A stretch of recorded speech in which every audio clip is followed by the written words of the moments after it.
प्रिय दर्शकों नमस्कार। मैं ज्योतिषविद पंडित एस.के. तिवारी अर्मिका ज्योतिष में आप सभी का हार्दिक स्वागत करता है। आज हम एक ऐसे ज्योतिषीय महत्वपूर्ण टॉपिक पर बात करने वाले हैं। आज हम एक ऐसे महत्वपूर्ण ज्योतिष पर बात कर रहे हैं जिसके कारण आप हृदय रोग से संबंधित जानकारी हासिल कर सकते हैं। देखिए, हर जन्म कुंडली में हृदय रोग की संभावनाओं को पैदा करने वाले कुछ ऐसे ग्रह रहते हैं, जिनमें ऐसे ग्रह जिम्मेदार रहते हैं जो अनिष्ट अगर हो जाएं तो हृदय रोग की संभावनाओं को प्रबल बना देते हैं। आज हर व्यक्ति किसी न किसी रोग, बीमारी, परेशानी, मानसिक तनाव आदि से ग्रस्त है। अगर ज्योतिष की दृष्टि से देखा जाए तो कोई ना कोई बीमारी, रोग, परेशानी आदि के पीछे किसी न किसी ग्रह का अशुभ प्रभाव अवश्य देखने को मिलता है। इसलिए सभी भाइयों बहनों से मेरा अनुरोध है कि अपनी जन्म कुंडली अवश्य बनवाएं, क्योंकि जन्म कुंडली भविष्य का एक आईना है और इसमें भविष्य का सटीक फलादेश मिलता है। तो आज हम हृदय रोग की संभावनाओं को पैदा करने वाले कुछ ऐसे अनिष्ट ग्रहों के बारे में बताएंगे। तो चलिए हम अपने वीडियो को आरंभ करते हैं। आप देख रहे हैं, हर जन्म कुंडली में एक ऐसा लग्न चक्र रहता है। इसको हम लग्न कुंडली कह सकते हैं या जन्मांग चक्र भी कहते हैं। हर जन्मांग चक्र में 12 घर होते हैं, जिसमें पहला घर इसको माना जाता है, जो लग्न का भाव माना जाता है। इसके बाद दूसरा होता है, तीसरा, चौथा, पांचवा, छठवां, सातवां, 8वां, 9वां, 10वां, 11वां और 12वां घर। यानी एक लग्न कुंडली में 12 घर, जिसको हम 12 भाव कहते हैं, वो होते हैं। अब लग्न भाव जो रहता है, इसमें जैसे 1 नंबर लिखा है, तो इसका तात्पर्य यह है कि ये किस लग्न की कुंडली है? ये मेष लग्न की कुंडली, क्योंकि 1 नंबर मेष राशि का सूचक है, इसका स्वामी मंगल है। लेकिन किसी की भी कुंडली में, जन्म कुंडली में, जरूरी नहीं है कि इस घर में, इस पहले घर में 1 नंबर लिखा हो। किसी के में 2 भी लिखा होता है, किसी के में 3, यानी किसी की वृष लग्न की भी होती है, किसी की मिथुन लग्न की होती है। तो लग्न के आधार पे हम केवल इसको एक उदाहरण कुंडली के रूप में प्रस्तुत कर रहे हैं कि ये भाव जो है एक प्रथम भाव माना जाता है और यह भाव जो है 7वां भाव, क्योंकि हमें इस भाव को, आज हम जिस भाव को लेके चल रहे हैं, एक भी 4था भाव और 7वां भाव और लग्न भाव, इन पर हमें विचार करना है। तो ये पहला भाव है। अब पहले भाव में जैसे 1 नंबर लिखा है, तो इसका मतलब मेष राशि है। आज हम बता दें कि आप राशियों को कैसे पहचाने। अगर मान लो आपकी राशि 1 या 8 नंबर है, तो वो मेष राशि, उसका स्वामी मंगल होता है। यानी एक राशि मेष राशि है, उसका स्वामी मंगल होता। और अगर यहाँ 8 नंबर भी लिखा होता तो भी उसका स्वामी वृश्चिक राशि यानी मंगल होता। अगर कहीं भी अगर 2 या 7 नंबर लिखा हो, चाहे यहां लिखा हो या यहां लिखा हो, यहां लिखा हो, तो इसका मतलब ये है कि वो वृष राशि या तुला राशि है, उसका स्वामी शुक्र है।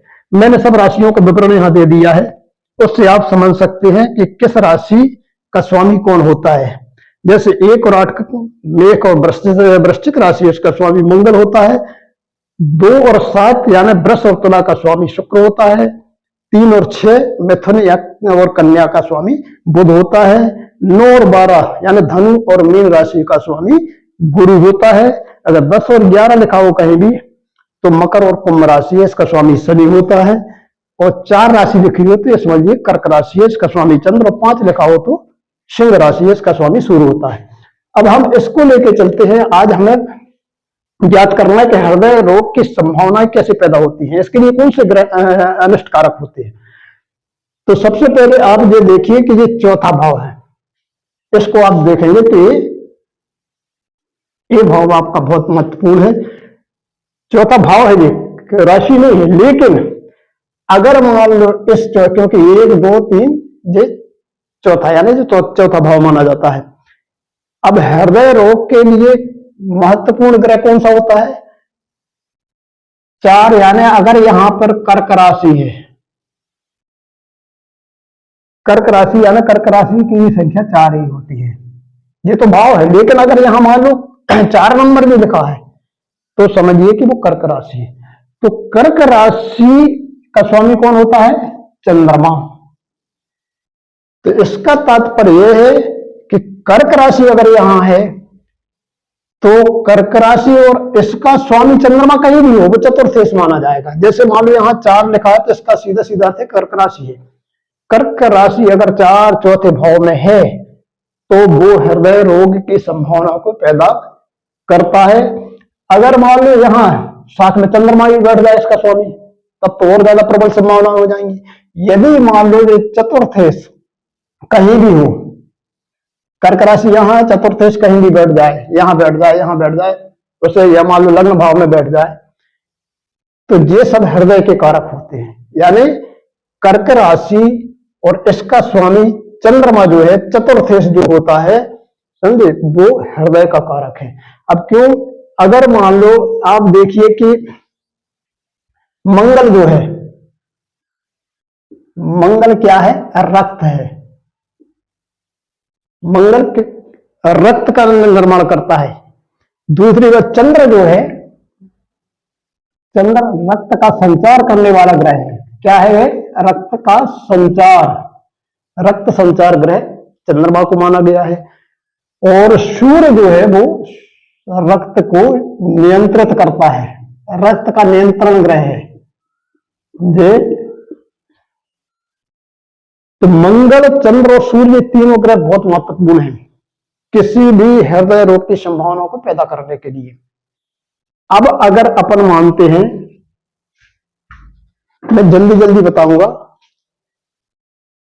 कि चौथे भाव में अगर ये चौथा भाव है, अगर इसमें सूर्य बैठ जाए, ठीक है ना, ये चौथा भाव है, अगर इसमें सूर्य बैठ जाए और षष्ठेश भी बैठ जाए, षष्ठेश यानी ये छठवां घर है, इस भाव में मान लो यहां मंगल था या कोई भी ग्रह हो सकता है, तो ये क्या है कहलाएगा? मान लो यहां मंगल बैठा है लेकिन ये षष्ठेश नहीं होगा, यहां जो भी राशि होगी उसका स्वामी कौन होगा? षष्ठेश। अब जैसे यहां मान लो 6 नंबर लिखा है तो 6 नंबर कन्या राशि, कन्या राशि का स्वामी कौन होता? बुध। तो षष्ठेश कौन हो गया? यहां बुध हो जाएगा, ठीक है ना। अपन केवल यहां आपको राशि नंबर देखना है। जैसे यहां 6 नंबर लिखा है तो इसका मतलब ये कौन है? कन्या राशि है, और कन्या राशि का स्वामी होता बुध। तो षष्ठेश कौन हो गया? बुध हो गया। अगर वो भी यहां बैठ जाए, कौन? बुध। यानी चतुर्थ भाव में अगर सूर्य बैठा है, इसके साथ षष्ठेश बैठ जाए और कोई पाप ग्रह, पाप ग्रह कौन होते हैं? सूर्य, मंगल, शनि, राहु, केतु, इनमें से कोई भी ग्रह बैठ गया, मान लो यहां राहु बैठ गया या मंगल ही बैठ गया या शनि बैठ गया, केतु जो भी बैठ गया, अगर किसी की कुंडली में ऐसा योग बनता है तो समझिए कि उसको हृदय रोग होना ही होना है। ये हृदय रोग की प्रबल संभावनाओं को देने वाला योग है।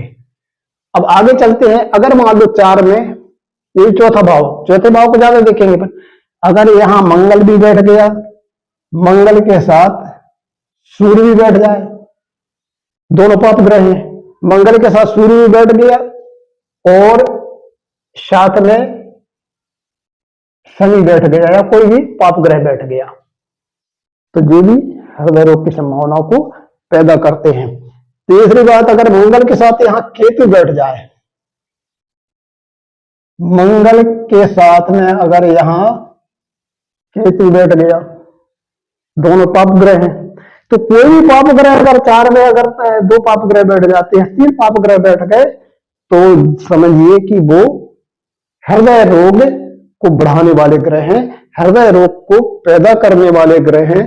और जब भी इनकी दशा या अंतर्दशा आएगी तो 100% हृदय रोग होगा। अब अगर मान लो, सपोज करिए कि जैसे आप मान लो पाप ग्रह इसमें बैठा है, कोई भी ग्रह बैठा है, शनि ले लीजिए या राहु ले लीजिए या केतु ले लीजिए या मंगल ले लीजिए या सूर्य, कोई भी ग्रह अगर 4 भाव, चौथे भाव में बैठा है, पाप ग्रह है। लेकिन अगर मान लो चतुर्थेश, चतुर्थेश यानी चौथे भाव का कारक, भले यहां मान लो लग्न कुछ भी हो, मान लो यहां 2 लग्न, तो यहां 3, 4, यहां क्या हो गया? पांच, 5 नंबर राशि आ गई। 5 नंबर राशि अगर चौथे भाव में है तो 5 नंबर राशि का स्वामी कौन है? सूर्य। तो चतुर्थ से यहां कौन हो जाएगा? सूर्य। यानी जो भी चौथे घर में राशि होगी उसका स्वामी चतुर्थ माना जाता है। अगर जो चौथे भाव में कोई भी राशि आ जाए तो उसका स्वामी कौन माना जाएगा? चतुर्थेश। अगर मान लो ऐसी स्थिति में, अगर मान लो 4 भाव में पाप ग्रह बैठे हैं, मान लो शनि बैठा है, राहु बैठा है, केतु बैठा है, मंगल बैठा है, और चतुर्थेश कौन हुआ? सूर्य हो गया। वो भी अगर मान लो पापयुक्त है, मान लो कहीं भी बैठा है, मान लो सूर्य यहां बैठ गया, लेकिन इसके साथ भी कोई भी समझ सपोर्ट करो कि सूर्य के साथ यहां मंगल बैठ गया, चतुर्थेश कौन हुआ? सूर्य। सूर्य के साथ अगर मंगल बैठ गया तो भी ये हृदय रोग को बढ़ाने वाला ग्रह है। और जब भी मंगल की अंतरदशा या सूर्य की दशा आएगी उस समय हृदय रोग हो जाएगा। ये आप कंफर्म। क्यों? चौथे भाव में अगर पाप ग्रह हो और चौथे भाव का स्वामी भी अगर मान लो कहीं भी बैठा हो, वो पाप ग्रह के साथ हो, तो वो हृदय रोग पैदा कर देता है। जब भी इसकी दशा या अंतरदशा आएगी, चाहे सूर्य मंगल की या जो भी पाप ग्रह है, तो हृदय रोग उत्पन्न हो जाएगा। अगर मान लो इसी प्रकार अगर आप देखेंगे कि राहु अगर मान लो कहीं भी बैठा हो लेकिन पाप दृष्ट हो, मान लो राहु कहीं भी बैठ गया, यहां बैठ गया 9वें भाव में, क्योंकि ये अगर आप गिनेंगे तो ये 9वां भाव। अब 9वें भाव में मान लो कोई भी राशि हो, लेकिन अगर मान लो राहु पाप ग्रह के साथ, पाप ग्रह पर इस पर दृष्टि हुआ, पाप ग्रह की दृष्टि कौन की? चाहे सूर्य मंगल या शनि, इनमें से जो पाप ग्रह है। पाप ग्रह कौन कौन से हैं? पाप ग्रह सूर्य, मंगल, शनि, केतु और राहु, ये पाप ग्रह माने जाते हैं। अगर राहु यहां बैठा है, कहीं भी बैठा हो यानी राहु, लेकिन अगर इस पर चाहे सूर्य की दृष्टि हो या मंगल की दृष्टि हो या शनि की दृष्टि हो, केतु की तो रहती है क्योंकि हमेशा यानी उसके सामने रहता है, उनमें से किसी की भी दृष्टि अगर राहु पर पड़ जाए तो समझिए हृदय रोग की संभावनाओं को बढ़ा देगा जी। अब मान लो कहां बैठ जाए, मान लो सूर्य कहां बैठ जाए? 7वें घर पे, तो सूर्य आ जाएगा यहां। मान लो यहां सूर्य बैठा है, तो अब आप देखिए यहां से गिनिए 1 2 3 4 5 6 7, 7वीं दृष्टि, क्योंकि सूर्य की 7वीं दृष्टि रहती है। चल और मंगल की यदि हम बताएंगे तो सूर्य की दृष्टि कहां पड़ी? सीधी जाके राहु पे। इसका मतलब ये है कि पाप ग्रह की दृष्टि राहु पर पड़ रही है, ये हृदय रोग की संभावना को बढ़ा देता है, यानी हृदय रोग होना ही होना है। अगर मान लो राहु पर मंगल की दृष्टि पड़ जाए, अब मंगल की कितनी दृष्टि रहती है? चौथी, 7वीं और 8वीं। यानी अगर मंगल यहां बैठे तो 1 2 3, यहां पर बैठा हो तो 1 2 3 4, अगर मान लो मंगल यहां बैठा है, राहु यहां है, तो यहां से आप गिनेंगे तो 1 2 3 4, चौथी दृष्टि मंगल की पड़ रही है। अगर मान लो मंगल यहां भी बैठा हो, यहां बैठा हो, तो 7वीं दृष्टि आ गई, 1 2 3 4 5 6 7, यानी मंगल की या तो चौथी दृष्टि पड़े राहु पे, या मंगल की 7वीं दृष्टि पड़े, या मंगल की 8वीं। अगर मंगल यहां बैठा होगा तो 8वीं दृष्टि आ जाएगी, 1 2 3 4 5 6 7 8। तो राहु पर अगर मंगल की दृष्टि पड़े या सूर्य की दृष्टि पड़ रही है तो समझिए कि हृदय रोग होना है। और जब भी राहु की दशा आएगी, अंतरदशा आएगी मंगल में या सूर्य में, 100% रोग पैदा हो जाएगा। 6 8 12 में अगर सूर्य शनि है, 6वां भाव कौन है? जे 8वां भाव जे है और 12वां भाव जे है। अगर इन भावों में कहीं भी सूर्य, इनको मतलब ये 6वां भाव है, जो 8वां भाव है, जो 12वां भाव है, 6वां भाव जो रोग का ही भाव माना जाता है। अगर इन भावों में कहीं भी सूर्य और शनि दोनों है, मान लो इस भाव में आ गए सूर्य शनि, या फिर इस भाव में आ गए सूर्य शनि 8वें भाव में, या इस भाव में आ गए, इन भावों में से किसी भी भाव में अगर सूर्य शनि एक साथ हैं तो ये हृदय रोग को पैदा कर देते हैं। जब भी इनकी दशा या महादशा या मान लीजिए गोचर में इस राशि में आएंगे, जो भी इस भाव में राशि है, इस भाव में राशि है, तो हृदय रोग हो जाएगा। तो कुछ ऐसे महत्वपूर्ण योग हैं। अब आप ये देखिए, ज्यादा समय वीडियो को आगे न बढ़ाते हुए मैं शॉर्ट में बता देना चाहता हूं कि अगर मान लो हृदय रोग हो गया, अब हृदय रोग से कैसे बचा जाए। सबसे बढ़िया उपाय ये है कि सबसे पहले आप संजीवनी मुद्रा में सुबह बैठ जाइए। संजीवनी मुद्रा क्या कहलाती है? ये जो अंगुली है इसको ऐसा कीजिए, और ये जो दोनों अंगुलियां हैं मध्यमा और ये, इसको अंगूठे से मिलाइए। कैसा रहेगा? इसको आप नीचे कीजिए और मध्यमा और अनामिका को अंगूठे से मिला के संजीवनी मुद्रा ये कहलाती है कि अगर इस अंगुली को आप, जो तर्जनी अंगुली है, आप ऐसा कीजिए और मध्यमा अंगुली और अनामिका अंगुली को आप अंगूठे से मिलाइए और ऐसे बैठ जाइए। कोई देर ध्यान कीजिए। इसके बाद ओम लम ललिता देवी भ्याम नमः, इस मंत्र का आप जप कीजिए। कम से कम 1 माला, 2 माला, 3 माला, जो भी हो, नित्य सुबह या शाम के आप बैठ जाइए। लेकिन संजीवनी मुद्रा बनाना जरूरी है, आपको ये मुद्रा बनाना पड़ेगी। और आप इस मंत्र का जप करेंगे तो निश्चित है कि हृदय रोग में अवश्य लाभ मिलता है। साथ ही आप सूर्य को नित्य अर्घ्य दीजिए। तांबे के पात्र में आप जल ले लीजिए और रोज नहाने के बाद सुबह सूर्य को ओम सूर्याय नमः या ओम घृणी सूर्य आदित्याय नमः ऐसा करके आप अर्घ्य दीजिए। और किसी गमले में डालिए वो जल, या थाली में डालते हैं तो वो थाली का जल फिर किसी गमले में डाल दीजिए। और आदित्य सूर्य आदित्य हृदय स्तोत्र का पाठ भी कम से कम 1 पाठ तो अवश्य कीजिए। 100% आपको हृदय रोग में लाभ मिलेगा, ये मैं गारंटी देता हूं।